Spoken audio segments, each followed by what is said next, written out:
दोस्तों, बनारस घाट अपनी खूबसूरती के लिए बहुत प्रचलित है, पर घाट के किनारे कई राज लिए बैठे हैं।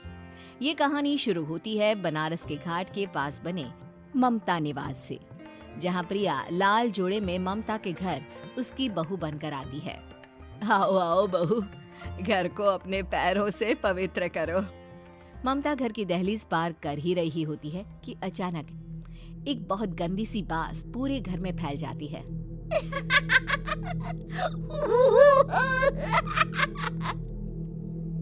ये बदबू और ये आवाजें, ये कौन हंस रहा है माँ? अब ये पड़ोसी ना हमारे थोड़े अलग से है। कहाँ हम शाकाहारी और ये मांस मच्छी खाने वाले।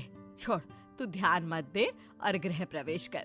और हाँ बहू, अपनी सास की एक बात हमेशा याद रखना, इन पड़ोसियों से तो कभी बात नहीं करेगी। अच्छे लोग नहीं है ये। अपनी सास की ये बात मानेगी ना बेटा? हाँ माँ, जो आपकी मर्जी, मैं उनसे बात नहीं करूंगी। अगले दिन प्रिया अपनी पहली रसोई बनाने रसोई घर में जाती है। ये छोकी बात तो नाक में जा रही है। एक काम करती हूँ, खिड़की खोल देती हूँ। प्रिया खिड़की खोलने जाती है। इतने जाले, लगता है इस खिड़की को कभी खोला ही नहीं गया। पर ऐसा क्यों? ओह, नॉन वेज की स्मेल आती होगी ना।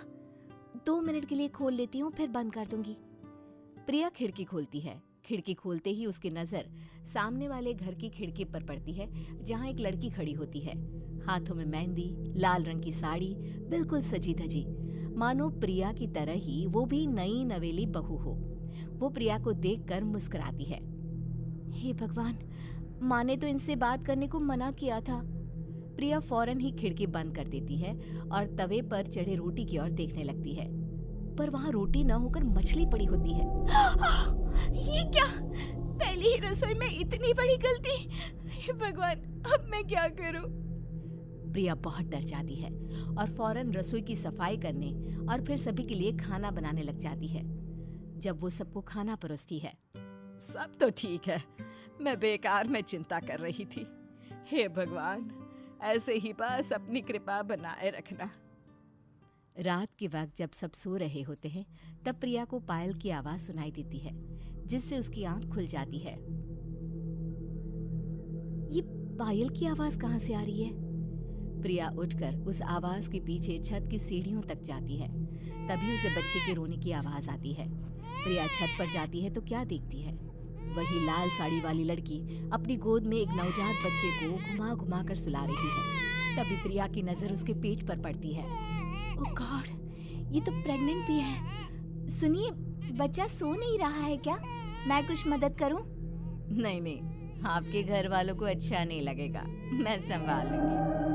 स्नेहा की गोद से बच्चा हाथ मारकर प्रिया की गोद में आने को छटपटाने लगता है। दोनों घर अगल बगल में बने होने के कारण प्रिया उस बच्चे को गोद में ले लेती है। प्रिया के पास आते ही वो सो जाता है। बच्चे का वो स्पर्श रात भर प्रिया भूल नहीं पाती और अगली सुबह वो छत पर कपड़े सुखा रही होती है। तभी उसे एक औरत इशारा करके बुलाती है। स्नेहा कह रही थी बाबू तुम्हारी गोद में आते ही सो गया। मैं गौरी, स्नेहा की माँ हूँ। बहू, घर आना, बाबू को खिला भी लेना। शाम को जब घर पर कोई नहीं रहता, बच्चे से मिलने के लिए प्रिया छिपकर अपनी पड़ोसन के घर चली जाती है और कुछ देर बच्चे को खिलाकर वापस लौट आती है। इसके कुछ दिन बाद ही प्रिया को पता चलता है कि वो माँ बनने वाली है। ममता की खुशी का ठिकाना नहीं रहता।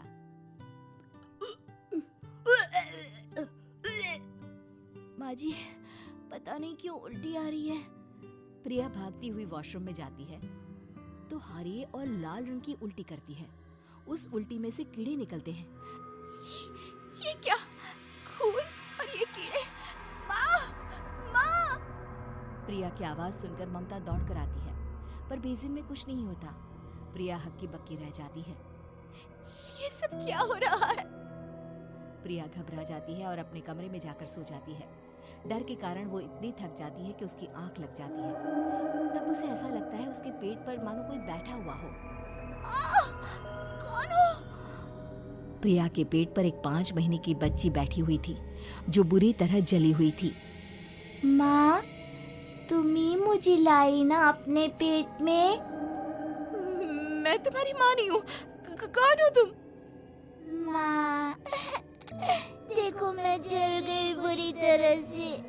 6 महीने पेट में रहने को भी मुझे नहीं मिला। सहला दो ना माँ। बचाओ, बचाओ, माँ। ममता दौड़कर कमरे में आती है। प्रिया की बातें सुनकर वो सब समझ जाती है। तू कहीं बगल वाले घर में तो नहीं जाकर आई ना बहू? मुझे माफ कर दो, मैं गई थी माँ। उस घर में सब मरे हुए हैं बहू। कई साल पहले स्नेहा उस घर में बहू बनकर आई थी।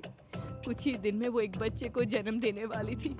पूरा घर बच्चे के आने की खुशी में खोया था कि एक दिन अचानक उस घर में आग लग गई।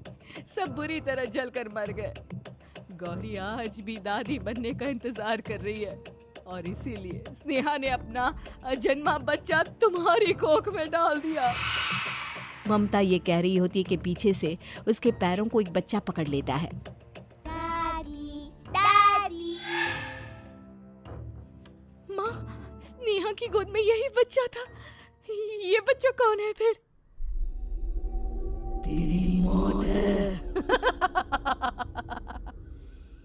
तेरी भी दादी। जिस चीज का ममता को डर था वही हो गया।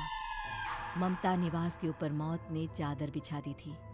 प्रिया का पेट ऐसे बढ़ जाता है मानो 9 महीने का हो। 2 हाथ उसके पेट से बाहर निकलते हैं। बहू, संतोष को फोन कर, किसी पंडित जी को बुला बहू। प्रिया का पति भागता हुआ घर आता है। ये तो होना ही था माँ। तेरा पाप तेरे सामने आ गया तो तू सह नहीं पा रही है। स्नेहा घर में आग लगी नहीं थी, माँ ने लगाई थी, प्रॉपर्टी की लालच में। और वो बच्चा मेरी पहली पत्नी का बच्चा है, मेरा बेटा, जो कि उस आग की चपेट का शिकार हो गया था। मैंने तुमसे ये सब माँ के कहने पर छुपाया था। मुझे माफ कर दो प्रिया। तुम अगर चाहो तो यहाँ से जा सकती हो। मैं तुम्हें किसी भी बंधन में रखना नहीं चाहता। मेरी शादी हुई है आपसे, मैं आपको छोड़ नहीं सकती, पर उससे पहले हमें स्नेहा, उसकी माँ और बच्चे की आत्मा की शांति करवानी होगी। संतोष और ममता गौरी के घर जाते हैं। अंदर सब कुछ जला हुआ होता है। जमीन पर जली हुई लाशें बिखरी हुई थी। ममता रो रो कर अपनी करने की माफी गौरी से मांगती है। प्रिया स्नेहा के घर वालों का अंतिम संस्कार करवा देती है और ममता निवास फिर से आत्माओं के साथ